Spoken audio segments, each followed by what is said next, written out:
நேயர்களுக்கு என் அன்பான வணக்கங்கள். நான் உங்கள் அட்சய லக்ன பத்ததி ஜோதிடர் மோனிகா ராஜ்கமல், சேலம் மாவட்டத்தில் இருந்து. இன்னைக்கு இந்த வீடியோ பதிவுல நம்ம பார்க்க இருக்கிற நட்சத்திரமானது சுவாதி நட்சத்திரம்.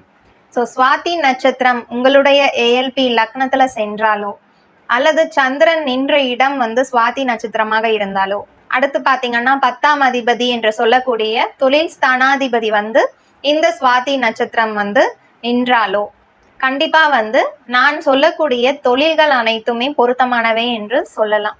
அதே சமயம் அவங்கவுங்க ஜாதகத்துல தொழில் ஸ்தானாதிபதி நல்ல இடத்துல அமர்ந்திருக்காரா அப்படிங்கிற ஒரு விஷயத்தையும் கண்டிப்பாக பார்க்க வேண்டும்.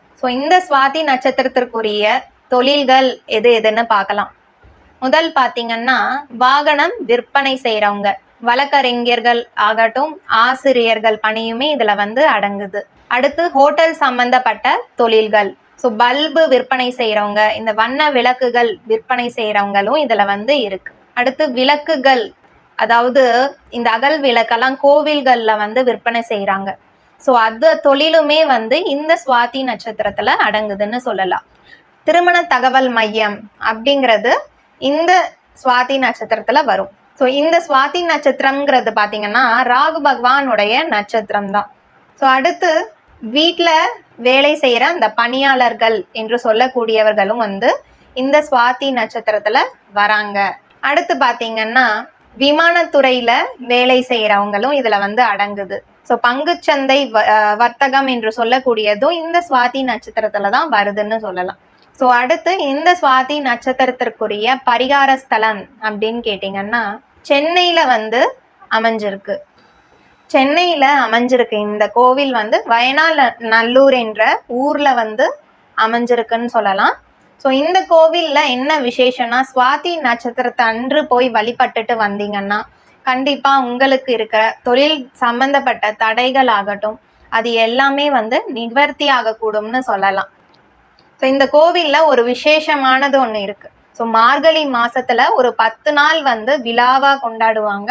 அதே சமயம் அந்த திருவாதிரை அன்று பாத்தீங்கன்னா நடராஜருக்கும் சிவகாமி அம்மாக்கும் திருமணம் திருமண வைபவம் அப்படிங்கிறது நடக்கும் அந்த கோவில் சன்னதியில.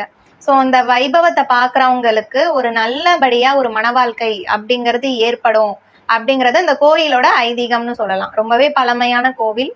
கண்டிப்பா இந்த தாத்ரீஸ்வரர் கோவிலுக்கு கண்டிப்பாக உங்களுடைய தொழில் ஸ்தானத்துல சுவாதி நட்சத்திரமாக செல்லும் பொழுது நீங்க போய் தரிசனம் செஞ்சுட்டு வந்தீங்கன்னா உங்களுக்கு பலன் சிறப்பாக அமைச்சு கொடுப்பார். அடுத்து இந்த சுவாதி நட்சத்திரத்திற்குரிய பரிகாரம், அதாவது தினமும் வழிபடக்கூடிய தெய்வம் பாத்தீங்கன்னா அம்மன், துர்க்கை அம்மனை சனிக்கிழமை தோறும் நீங்க தாராளமாக வழிபாடு செய்யலாம். சனிக்கிழமை தோறும் இந்த நெய் தீபம் அப்படிங்கிற 2 அகல் விளக்குல நெய் தீபம் ஏற்றிட்டு வாங்க.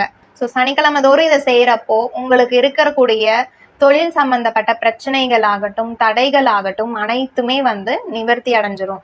அடுத்து நீங்க தானமாக செய்யக்கூடிய பொருள் அப்படின்னு எடுத்தோம்னா உளுந்து. உளுந்து இல்லாதவங்களுக்கு நீங்க தாராளமாக தானமாக கொடுக்கலாம். இல்லைன்னா நீங்க சனிக்கிழமையிலே துர்க்கை அம்மன் கோயிலுக்கு போறீங்கன்னா ஒரு பிரசாதமாக வீட்டிலேயே உங்க கையால சமைச்சு அங்க இருக்கக்கூடிய பக்தர்களுக்கு நீங்க தாராளமாக பிரசாதமாக கொடுக்கலாம். உளுந்து நாள் என்னென்ன பிரசாதம்ன்றது செய்ய முடியுமோ அதை எடுத்துட்டு போங்க, உங்களால முடிஞ்ச அளவுக்கு கொடுங்க. ஏஎல்பி முறையில பாத்தீங்கன்னா உங்களுடைய லக்னத்திலேயோ இல்ல தொழில் ஸ்தானத்திலேயோ இந்த சுவாதி நட்சத்திரம் போச்சுன்னா கண்டிப்பா நீங்க உங்களுடைய ஜாதகத்தை ஒரு ஜாதகர் கிட்ட கொடுத்து நீங்க ஆய்வு செஞ்ச அப்புறம் தொழில் ஆரம்பிக்கிறது ரொம்ப சிறப்பாகவே இருக்கும். அட்சய லக்ன பத்ததி முறையில ஆன்லைன் கன்சல்டேஷனும் பார்த்துட்டு இருக்கேன். நேரடியாகவும் பார்த்துட்டு இருக்கவங்களும் இருக்காங்க. உங்களுக்கு ஜாதகம் பார்க்கணும்னு நினைச்சீங்கன்னா ஸ்கிரீன்ல இருக்க என்னோட கான்டாக்ட் நம்பருக்கு கால் பண்ணி நீங்க டீடைல்ஸ் கேட்டுக்கோங்க.